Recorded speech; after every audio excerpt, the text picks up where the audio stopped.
And streaming and recording. And it's March 7th, 2022. Another week here at the Chamber of Commerce as we get prepared for our annual meeting. And let's talk about what's going on this week. What do you think, Bob? Hey, let's do that. Busy week as usual, but we're we're engaged across the board in a number of things. And today we're going to be meeting with Rick Neal, who is the director of the Governor's Ready for Life program.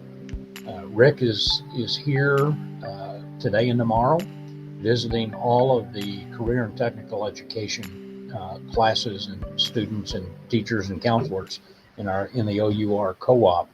And we're going to sit down with Rick this afternoon and talk about how to deliver Ready for Life, how he's ready to deliver Ready for Life into our community, to our businesses and industries, along with Emily Tucker from the OUR co-op. So another great opportunity as we focus on the value of workforce development.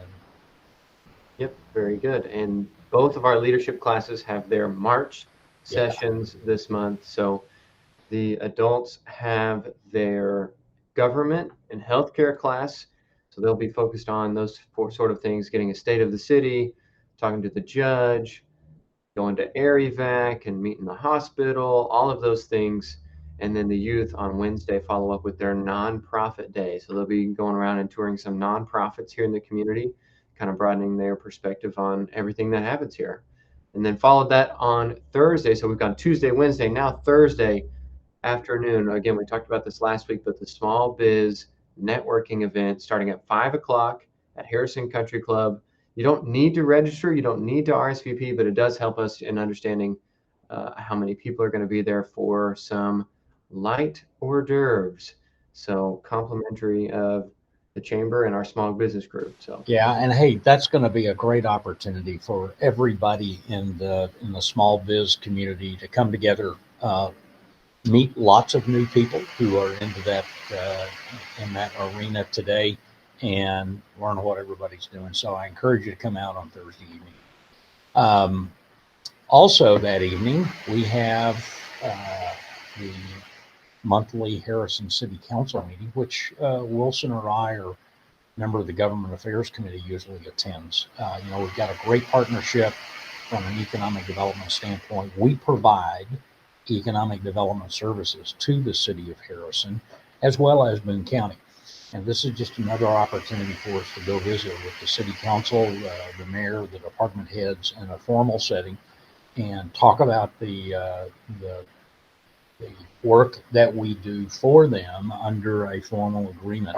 We're excited to continue that relationship now into its fourth year. Yep. And this week's guest, we talked a lot about the annual meeting coming up on March the 15th. We've actually got someone from the Buffalo National River team that's going to join us today, talking about the 50th anniversary, all of the things, some that have already happened and some that are upcoming, and everything to look out for there at the Buffalo National River. So let's meet Cassie Branstetter. All right, Cassie, welcome to This Week at the Chamber. We're so excited for everything that's going on at the Buffalo National River. But first, welcome. Thank you, Wilson. Nice to be here with you today. Yeah, we've worked together quite a bit over, it feels like the last few weeks, but it was really all leading up to the January date of the annual meeting before we got postponed. We were in the same office, kind of, working through with all of the team at the Buffalo National River and on the chamber side of what is this annual meeting going to look like. So it's nice that we're going to get back to that. Although you've already celebrated some of the things going on for the 50th anniversary. I know you missed out. Our birthday was March 1st. We had our big birthday celebration. It went so well. On the actual birth date, we had a big science symposium celebrating the fact that Buffalo National River continues to be almost a living laboratory, if you will, where folks can come and learn about these 95,000 acres that are protected in our public land and do research in them. And so scientists from this state, other states who have done research projects at the park, they came in and talked a little bit about the studies they've done. You mentioned some of the public type of events that you do and some of the historical context of the National River. And it's probably fun fact number one that everybody lists, but I grew up here and didn't realize until I moved back when people talked about the Buffalo National River, I'd floated it, hiked all around it, spent so much time near it, but never did I realize that it is quite literally the United States' first national river. Yeah, absolutely. In 1972, whenever we were signed into legislation, the effort that all of the local citizens put into protecting this river, that effort did not go unnoticed, obviously. The national park site was made here, but also just the supreme uniqueness of what we have available to us in Northwest Arkansas in the Buffalo River. That was recognized as well, recognized as something that was so special that it had its very first distinction, designation, as a national river that was set aside to not only protect the river corridor itself, but also 11% of the watershed that feeds into the river. Wow. So we don't have the entire watershed. It's a large expanse of land that feeds into and encompasses what water makes up Buffalo River. But 11% of that watershed, 95,000 acres, is protected in the federally managed area that we have. Oh, wow. So let's talk very briefly about the 50th and some of the upcoming events that you'll have. You mentioned the Science Symposium that was March 1st on the birthday of the National River. What are some other ones that people will see throughout the park for the rest of this year? Yeah, so we'll have lots of amazing celebrations and just educational opportunities like we do every year throughout the whole summer season into fall. Our friends group, Buffalo National River Partners, are working with the local libraries, both in Newton and Boone County, to host educational programs.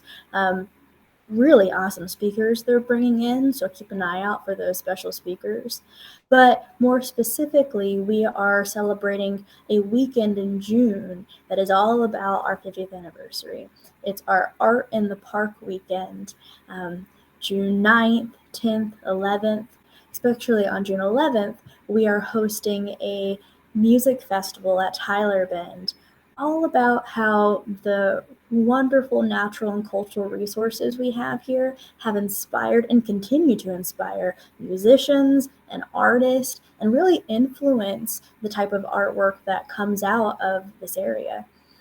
My favorite part about working with the Buffalo National River is that it kind of feels like home to me, and I think it feels that way for a lot of our visitors. Even though I'm not from Harrison, I'm not from this area, I'm from Missouri, and being so close to that home state and arriving to a location where everybody is so welcoming and shares those conservation values for this really unique public land that we have. It provides that sense of coming to a place where there are like-minded people who are out enjoying the exact same experience on a beautiful sunny day out on that blue-green water with friends and family. You really feel a sense of welcoming whenever you spend some time on the river. And I think that's what brings a lot of our visitors back every single year, is that they come here and maybe they're not from here, maybe they are, but every time they step out into that water, that cold, refreshing water, they get a little sense of returning home. I picked up on that you said keeps people coming back. So not only do they come here for the first time, but they get that, it becomes that recurring trip of when are we going back to the Buffalo? Have you been on the river yet this year? Yeah. Oh, you already have? Yeah. Oh, I'm so jealous. I thought it was going to be nasty all weekend, and it ended up being really pretty. Yeah, it's really nice. I mean, the water's cold, so you got to be prepared for it. I don't want to get in, but it is swelling. So, Casey, thank you for joining me today and for everything you do in the National Park Service and the Buffalo National River. We appreciate you and your team. If you don't hear that enough, thank you for what you do there. Well, thank you so much for having me on today, Wilson. I really appreciate it.